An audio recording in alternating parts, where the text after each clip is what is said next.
Cuando estaba pensando en el tema para hoy, me estaba recordando cuando estaba en high school. En algunos países lo llaman preparatoria, creo, ¿verdad? Estaba en high school, estaba en mi último año de high school, estaba en la Escuela Superior Central en Santurce, en mi país. Tenía 17 años y estaba en la clase de Historia General o Historia del Mundo. Y yo considero que esto que me pasó allí fue uno de los factores que contribuyó mucho a mi decisión de la búsqueda del Evangelio y de la salvación. En el estudio de la clase se estaba estudiando el Renacimiento. Y de momento había un párrafo que empieza a hablar de la Reforma. Y por supuesto, los historiadores tradicionales no ponen reforma cristiana, ponen reforma protestante, porque la intención de los escritores con raíces católicas de alguna manera es presentar algo un poco negativo, ¿no? Y lo pusieron, así aparece la Reforma Protestante. Y ahí dedicó varias páginas a la Reforma, un libro muy grande.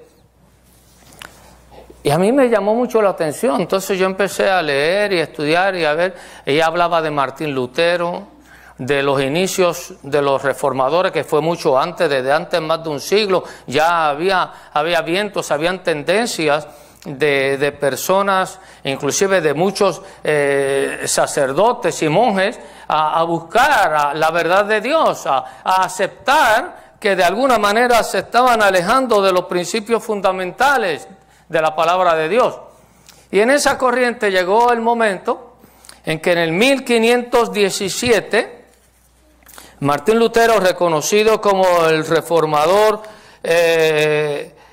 podríamos decir, de marca, donde determina, donde se puede poner el punto crítico o el punto de crisis de lo que sería la Reforma cristiana. Y en el 1517, y noten ustedes la fecha, porque esto es demasiado importante para el cristiano entenderlo, del 31 de octubre. El 31 de octubre de 1517, Martín Lutero clava en las puertas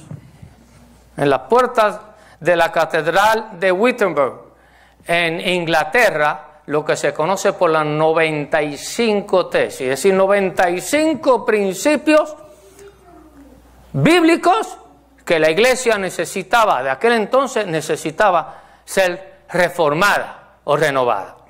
Y ese punto marca históricamente lo que es la Reforma. Pero miren lo que es. El 31 de octubre, poco a poco, vino a ser el día de Satanás, Halloween. ¿Se han dado cuenta? Hubiera estado anoche en nuestro servicio especial de los jóvenes y la familia, usted hubiera tenido más información de esto de Halloween. Pero ya casi todos lo sabemos, ya todos sabemos del origen de Halloween. El problema nuestro es que no sabemos de la Reforma, mucho menos de los principios que tiene. Y nos pasamos todo el tiempo, los cristianos, combatiendo al diablo y dándole más crédito al diablo que exaltando la intervención de Dios en la historia. Tenemos un Dios que es Dios absoluto.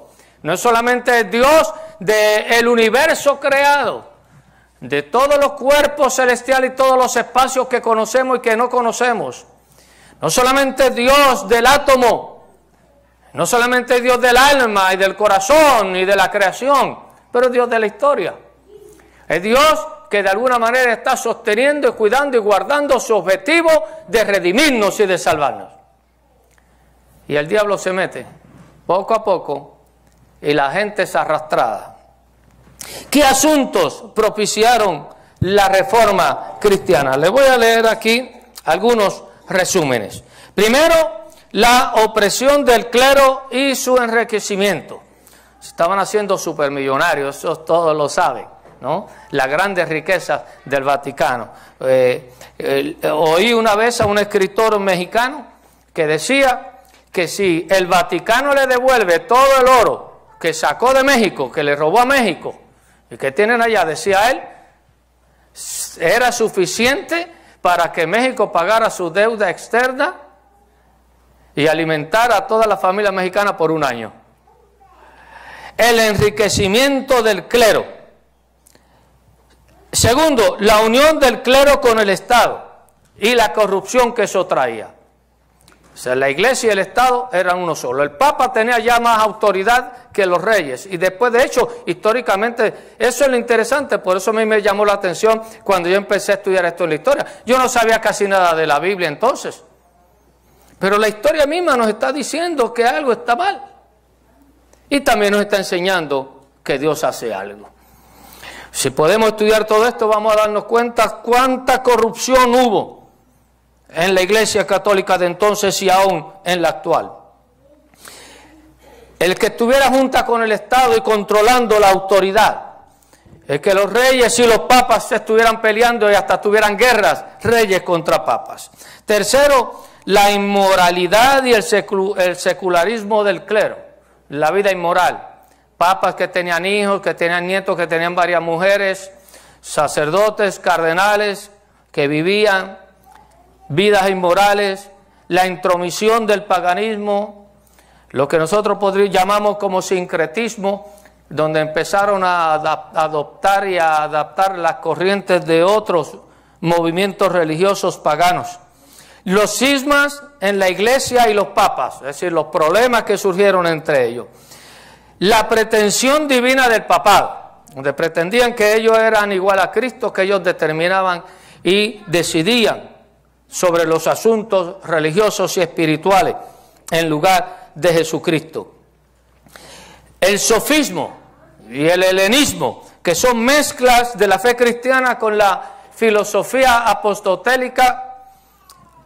aristotélica y también de la influencia de las corrientes griegas, como es el helenismo. La venta de indulgencias para el perdón y la salvación. Es decir, para salvarse había que pagar. Y creo que ustedes saben eso todavía. Que para salvarse había que pagar. Se vendían indulgencias, se firmaba por el Papa o por algún oficial determinado por ellos. Y si usted pagaba y pagaba por alguien que estaba supuestamente en el purgatorio, porque entonces se inventaron el purgatorio para poner a la persona allí de modo que ni el infierno ni el cielo, y si quieres pasar y subir, tienes que pagar. Y el menosprecio de las escrituras, o lo que viene a ser las escrituras, la palabra de Dios, quedó a un lado. Se quedó a un lado y solamente el Papa tenía la primera y última palabra y la iglesia. Vamos a ver, le invito a que busquen en Gálatas 1, 6 al 10. En Gálatas 1, 6 al 10. Dice, Gálatas 1, 6 al 10. Estoy maravillado de que tan pronto os hayáis alejado del que os llamó por la gracia de Cristo para seguir un evangelio diferente. Fíjense en la advertencia que está en la Escritura. Estoy maravillado de que tan pronto os hayáis alejado del que os llamó por la gracia de Cristo para seguir un evangelio diferente, el que la iglesia en aquel entonces presentaba. No que haya otro, porque no lo hay, ni siquiera lo que están predicando ahora en un montón de iglesias supuestamente cristianas, sino que hay algunos que os perturban y quieren pervertir el evangelio de Cristo. Mas si aún nosotros, o un ángel del cielo, os anunciare otro evangelio diferente al que os hemos anunciado, sea anatema, es decir, sea condenado, rechazado. Como antes hemos dicho, también ahora lo repito, si alguno os predica diferente evangelio del que habéis recibido, sea anatema. Pues busco ahora el favor de los hombres o el de Dios. ¿O trato de agradar a los hombres? Pues si todavía agradara a los hombres, no sería siervo de Cristo. No hay otro evangelio. Y es nuestra responsabilidad presentar ese evangelio único. Y eso es lo que hacen los reformadores, eso es lo que hace Martín Lutero. Y lo descubre. Y descubre que el evangelio es uno y que está establecido en la palabra de Dios. Y por eso él forma y escribe sus 95 tesis y las presenta. Estas están basadas en los siguientes 5 principios. Número 1, las Sagradas Escrituras como la única palabra autorizada e inefable de Dios. El infalible no es el Papa, es Cristo. Históricamente está probado que fallan y fallan y fallan. Las Sagradas Escrituras es la única palabra que Dios autoriza, que es infalible. Segunda de Pedro 1:19 al 21 nos dice. Segunda de Pedro 1:19 al 21. Tenemos también la palabra profética más segura, a la cual hacéis bien en estar atentos como una antorcha que alumbra en lugar oscuro, y hasta que el día esclarezca y el lucero de la mañana salga en vuestros corazones.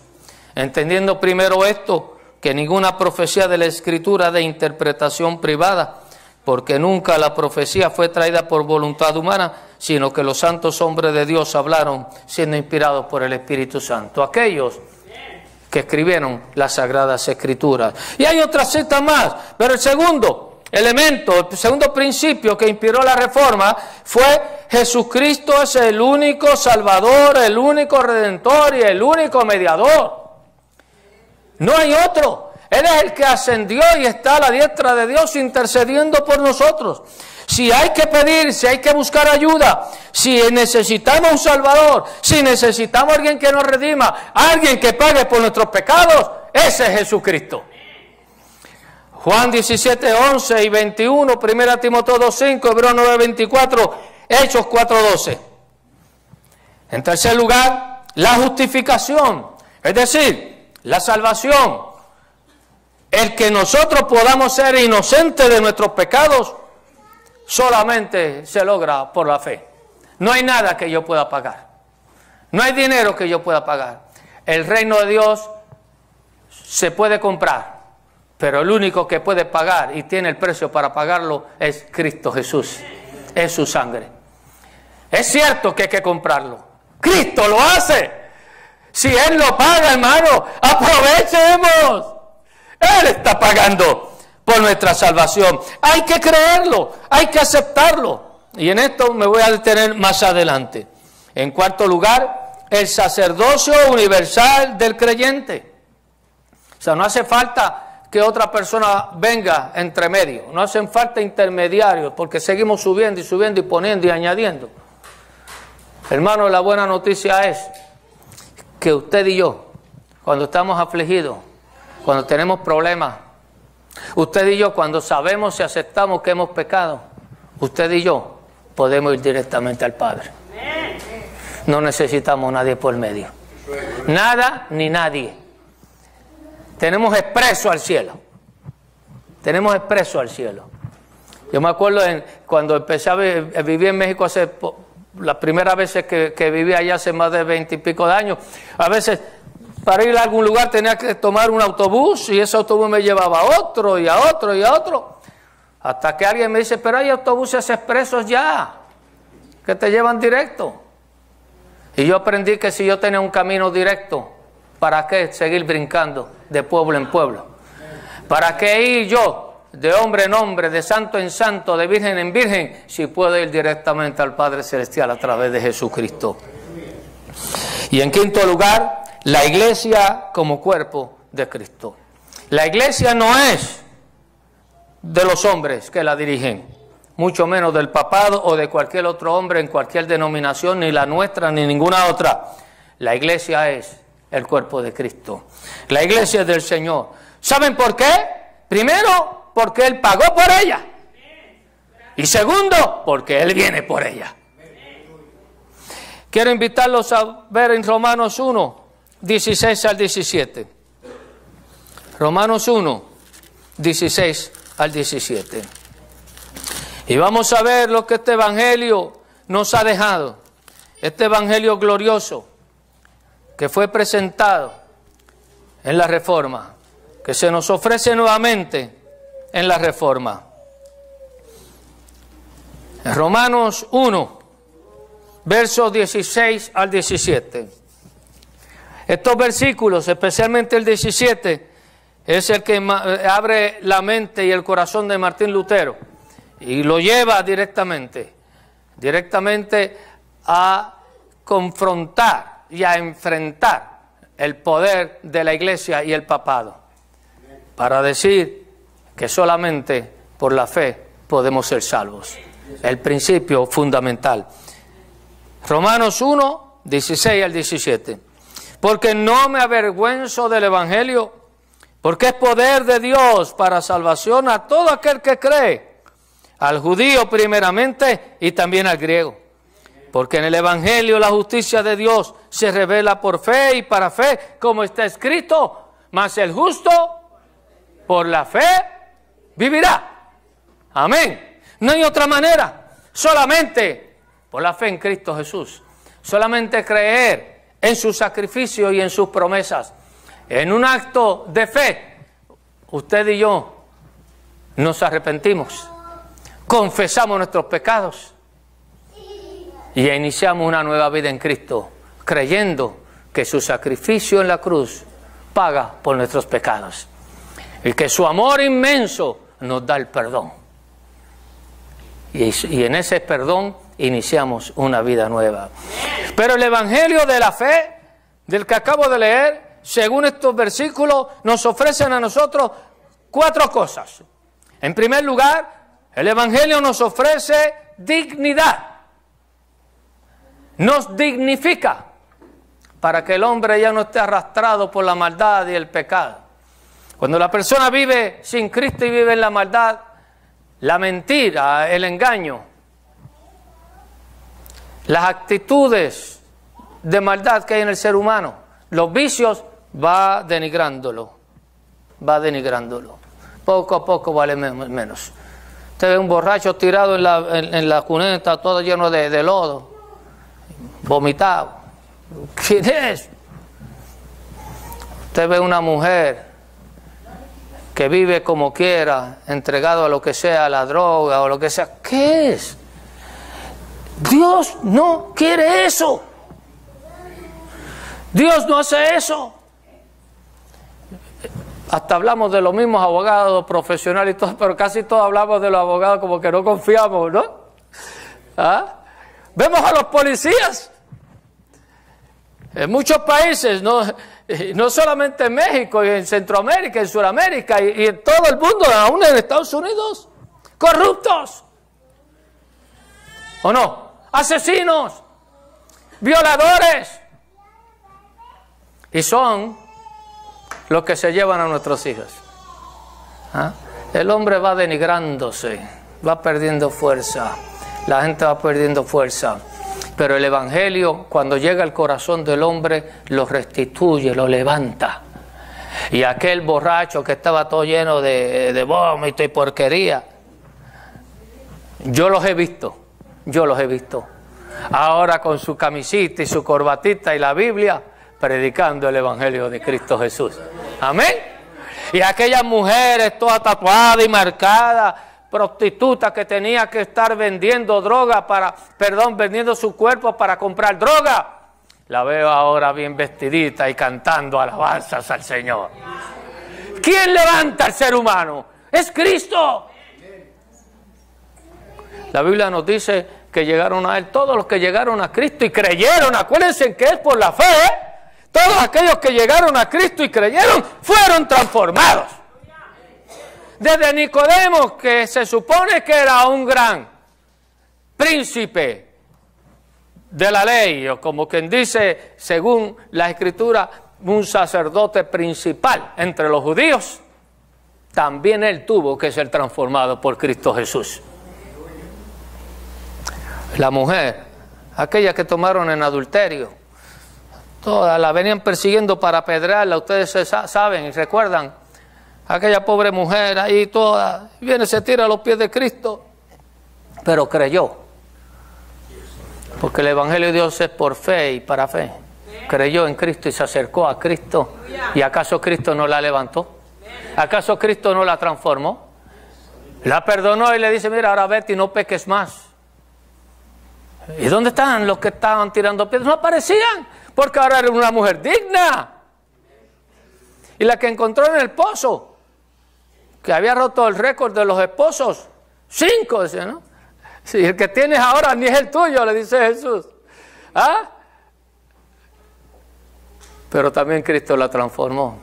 Y a los niños que los tenían menospreciados, a los niños que los tenían menospreciados y tirados, que no le hacían caso, Cristo lo toma y lo pone al frente y dice, este es el modelo que yo quiero, porque el que no fuere como niño, no entrará al reino de Dios. Dignificando al ser humano. El Evangelio trae dignidad, no corrupción, no maldad, no odio, no mentiras, no engaño. El Evangelio trae una vida nueva. Lo trajo conmigo. Y quizás con algunos de ustedes también. Lo que nos ha cambiado. Yo le contaba a mi esposa a veces las cosas que yo hacía de muchacho y de niño, y ella no me creía. Qué lástima que no está aquí para que se lo compruebe. Hasta que mi hermana le contaba lo que yo hacía. Y eso que mi hermana no sabía todo lo que yo hacía. ¿Quién cambia al ser humano? ¿Quién lo levanta? Cristo. ¡Cristo! ¡Amén! Por fe. Pero el Evangelio no solamente es algo para que nosotros estemos levantados. Por eso Pablo decía, no me avergüenzo del Evangelio. El Evangelio dignifica. El Evangelio es algo tan glorioso y maravilloso que yo me siento orgulloso de él. Lo que equivale a decir, el Evangelio se siente orgulloso de mí. Porque hay muchos hermanos que dicen que no se avergüenzan del Evangelio, pero como viven, el Evangelio se avergüenza de ellos. Porque dejan más mal testimonio que bien. Pero ahora queremos nosotros un Evangelio que nos levanta, que nos transforma. Pero no solamente el Evangelio nos dignifica, dice que el Evangelio nos da poder. Es poder de Dios para salvarnos, lo que no podía hacer otro, lo que nadie más podía hacer. El Evangelio nos salva, lo que no podía hacer el Papa, lo que no podía hacer la Virgen de Guadalupe. Y en otros países cada país tiene su Virgen, ¿usted se ha dado cuenta? ¿Ah? Eso nada más es suficiente para pensar que, oye, aquí algo anda mal. Aquí algo anda mal. Cuando sabemos que ni han existido esas vírgenes que mencionan. La única que existió fue la Virgen María. La única que se menciona en ese tipo de relación. Y solamente la Biblia dice claramente la función que tuvo María en el nacimiento de Jesús. Pero que no fue ella, sino Jesús, el que murió en la cruz por el pecado. Y el que se levantó entre los muertos fue Cristo. Él tiene poder. La palabra poder en su original tiene que ver con el concepto de dinamita, según la tradición de los que estudiamos estas cosas. Que tiene que ver con dinamita. O sea, poder es como dinamita, como una explosión. Pero yo difiero un poco de ese concepto. Porque Cristo no es una explosión. Es cierto que el Evangelio explota y tiene un poder expansivo. Pero no es ese tipo del poder el que habla. Es el poder en el sentido de capacidad. Es decir, que tiene la capacidad de hacerlo. No de la fuerza, sino de la capacidad de hacerlo. Se le voy a dar un ejemplo. ¿Quién es más fuerte, un elefante o yo? Usted sabe, ¿verdad?, que el elefante me gana. Por un poquito, por una trompa me gana. ¿Qué? Más fuerte que yo. Pero el elefante no es capaz de correr bicicleta. Y si fuera capaz, se aplastaba. El elefante no es capaz de trabajar en la computadora. Yo tampoco, pero le trato. ¿Ah? Ahí se me mezcla todo. ¿Ah? ¿Ve la diferencia entre capacidad y fuerza? Cristo nos salva no porque tenga fuerza, sino porque tiene la capacidad en su santidad. Porque Él es santo y Él muere por nosotros. Porque Él es el puro, el limpio, muriendo por nuestros pecados. Cristo muere por nuestros pecados. El Evangelio entonces tiene el poder de salvar. En las corrientes actuales, influenciados por las corrientes también orientales, ya ponen a Cristo como boxeador y a Dios. Porque traen las imágenes que se dieron en aquellos territorios orientales, mesopotámicos y todas esas regiones por ahí, de Asiria, Siria y todo eso, donde el mal contra el bien. Y de hecho existen en casi todos los países, existen símbolos de lo malo contra el bien. Y ya nosotros, muchos cristianos, muchos predicadores cristianos ya ponen a Dios como boxeando contra el diablo, ¿no? Dice, pues, guerra de este contra el otro. Entonces, cuando realmente no se trata de la guerra entre ellos, se trata de nuestra salvación. Se trata de nuestro corazón, de nuestra alma, que sea limpiada, que sea lavada. Y hay otros que hablan de cubrir. Y que si la cobertura, que por cierto no está en la Biblia, menos en el Nuevo Testamento. La idea de Dios no es cubrirnos, la idea de Dios es salvarnos. El objetivo de Cristo en la cruz es limpiarnos del pecado, no es cubrirnos de sangre. No es que yo sea un cristiano ensangrentado, sino que yo soy un cristiano salvado, limpiado con la sangre de Jesucristo. Él es poderoso para salvarnos, lo que nada ni nadie más puede hacer. Porque Cristo a su tiempo murió por nosotros. Porque Él tiene la capacidad como hijo de Dios. El justo por los injustos. Lo que ningún otro hacía. Lo que la sangre de los machos cabríos ni de las ofrendas del Antiguo Testamento podían hacer. Ahí lo dice Hebreos. Todo el libro de Hebreos. Ningún sacrificio humano, nada que pueda hacer el hombre puede limpiarlo y lavarlo. Solo la sangre de Cristo tiene poder. El Evangelio entonces, el Evangelio de fe, que los reformadores nos dejaron, que los reformadores impulsaron y rescataron, es un Evangelio que dignifica al hombre y es un Evangelio que le devuelve a Cristo el lugar que le toca, su prominencia, Él como único Redentor y Salvador, el que tiene poder para limpiarnos y salvarnos del pecado. En tercer lugar, el Evangelio de Cristo es para todo el mundo. Dice el judío primeramente y también el griego. Porque la iglesia romana había limitado la salvación y todavía la limita a los que están dentro de sus parámetros. Solo aquellos que pagaban las indulgencias podían ser salvados. Y acá entre nos, usted sabe cuánta gente pobre tiene que hacer sacrificios para poder pagar para una boda, o para bautizarse, o para una primera comunión que tampoco es bíblico. ¿Saben ustedes cuánto habría que pagar cuánto hubieran tenido que pagar para sacarme a mí del purgatorio si yo me hubiera muerto como católico con todo lo malo que yo fui? Le iba a salir bien caro a mis padres. No hubieran podido pagarlo. Y después tengo 6 hermanos más que eran peores que yo. ¿Cómo? ¿Cómo? El Evangelio, hermano, es para todos. El Evangelio de la fe no tiene límites. No es solamente para el que tiene recursos o al que nace o crea o lo bautizan de niño. ¿O acaso ustedes no les enseñaron que si usted no estaba bautizado de niño se iba al limbo? ¿Ah? ¿No le enseñaron eso? No, ellos tienen la idea rara, el purgatorio, el limbo. No sé, yo recuerdo el limbo como un baile que se va así, que se hace algo así por ahí, por las islas del Caribe, ¿no? Y eso de purga me suena más a mí, al mercado, ¿no? ¿Pero qué? ¿Es para algunos? No, hermano, el Evangelio de Cristo es para todos. Todo aquel que en Él cree, dice la Biblia. Todo aquel que quiera creer, todo aquel que tenga fe en el Hijo de Dios, no importa de dónde sea, ni quién sea, ni la edad que tenga. Si un niño a los 6 años cree en Cristo Jesús, un niño a los 6 años es un hijo de Dios. Y si una persona se está muriendo ahí ya en su cama y abre los ojos para decir, creo, esa persona también es hijo de Dios. Y si un borracho por allá todo tirado lo levantan de los brazos, por los brazos y le hablan de Cristo y le dicen, ¿quiere aceptar a Jesucristo? Y yo, ¿sí? Y tiene fe.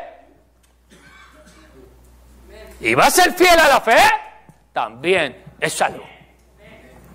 Porque no tiene límites.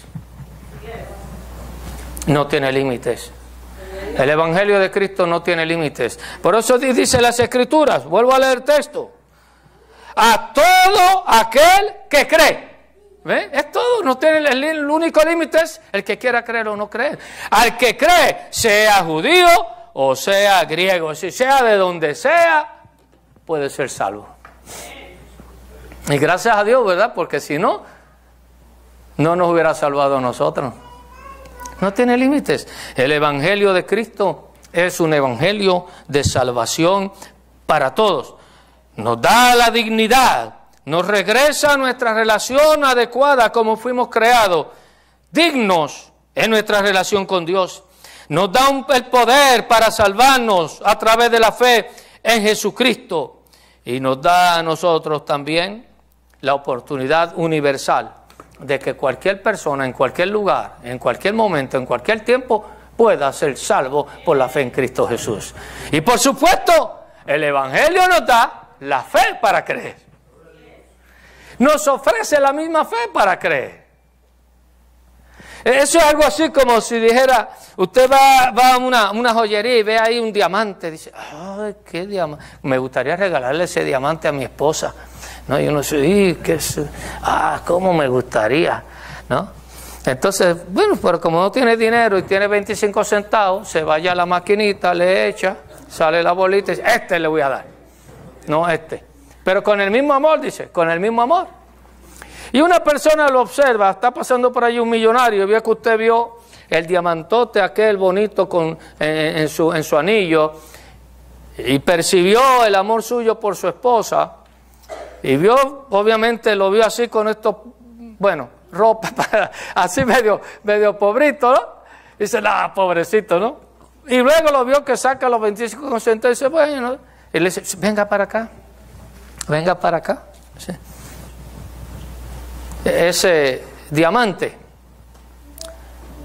¿para que usted lo quería? No, para mi esposa. Dice, pues, yo se lo vendo.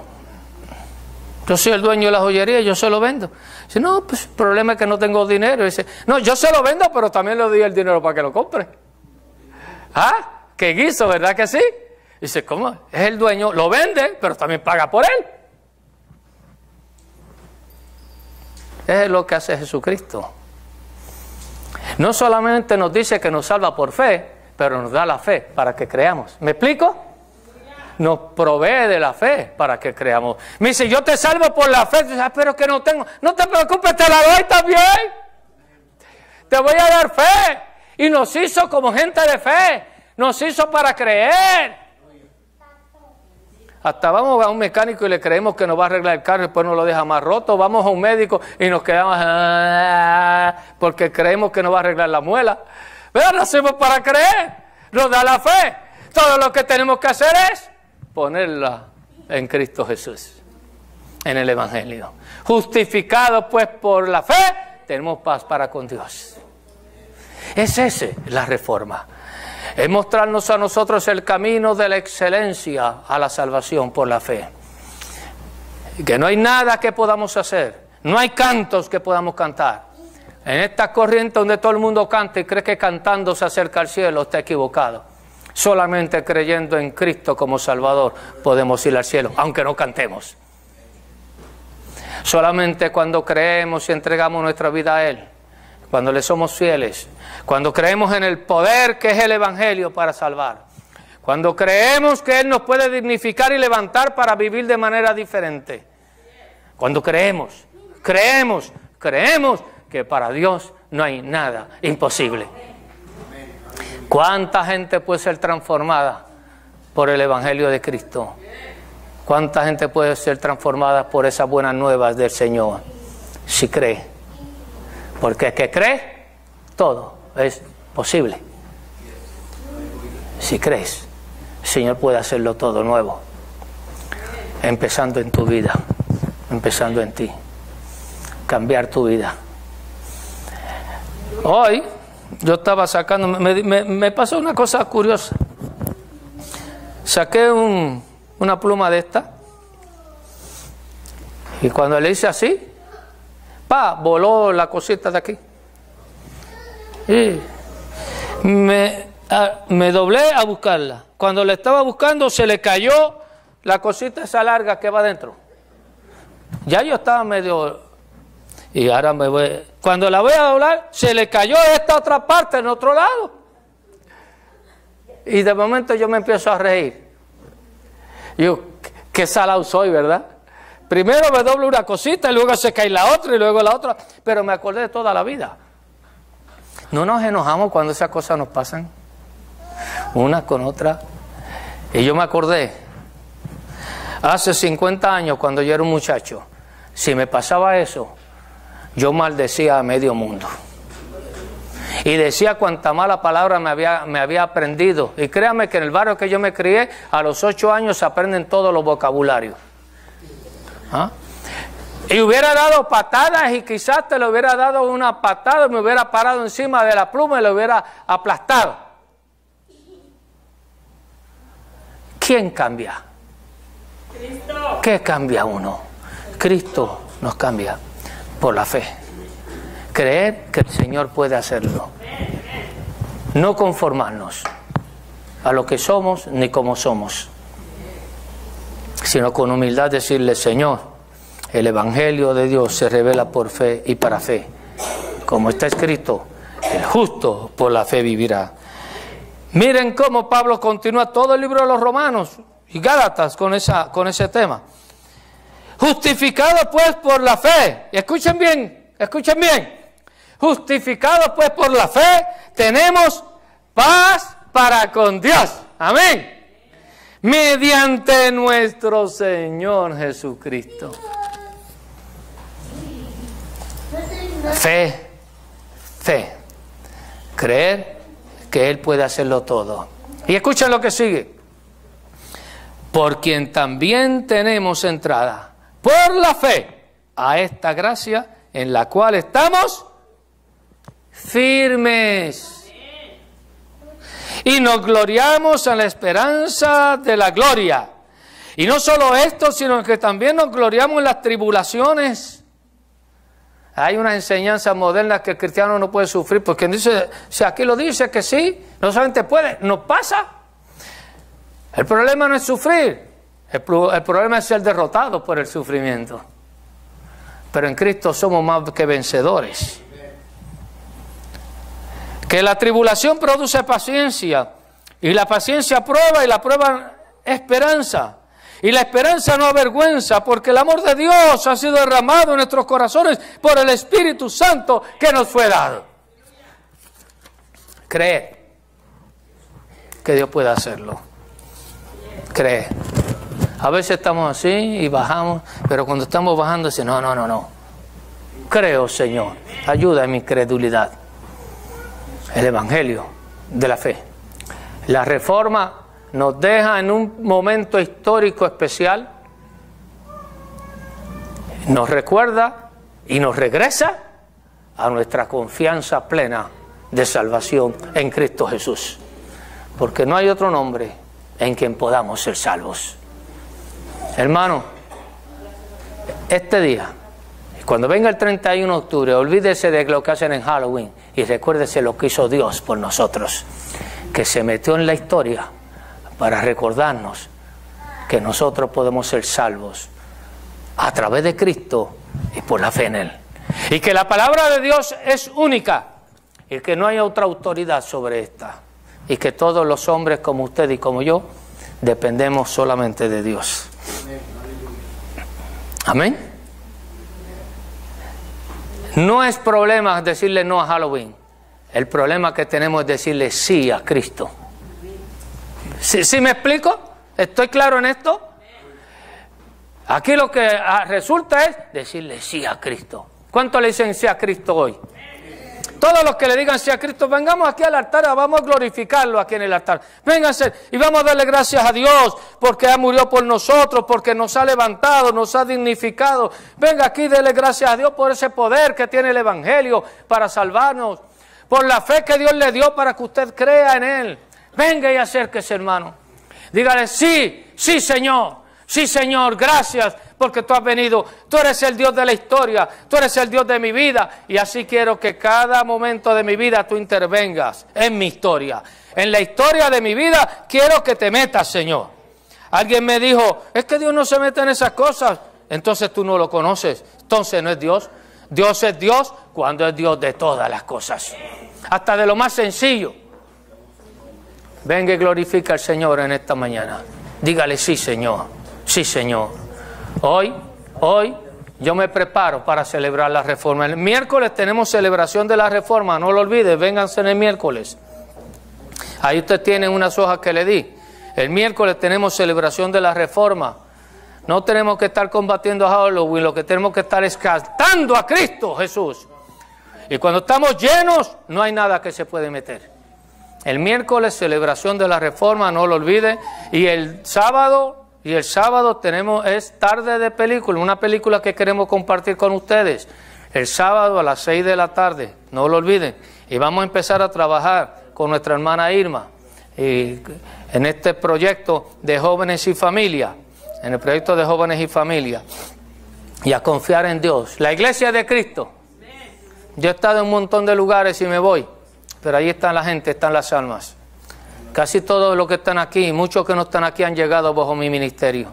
Para que se queden, porque Cristo sigue presente. Quizás otro va a cosechar, como me han dicho. Ni modo, que otros cosechen. ¿Para quién sembramos? ¿Para nosotros? Sembramos para Dios. Sembramos para Dios. Que su vida sea una vida fructífera. Que su vida sea una vida de victoria. Que su vida sea una vida de fe en Jesucristo. Plena confianza en la palabra de Dios. Porque no hay otro. Creyendo. Crea, hermano. Y recuerde que el que cree, todo es posible. Padre, te damos gracias, Señor, por tu palabra. Te damos gracias, Señor, por este momento.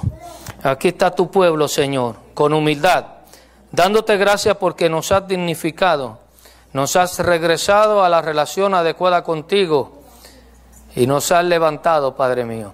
Te damos gracias, Señor, porque el Evangelio nos ha ofrecido el poder maravilloso de Jesucristo y de su sangre preciosa que nos limpia de todo pecado. Poder para salvar, para redimir, poder para resucitar, poder para vencer el pecado, poder para vencer las tentaciones.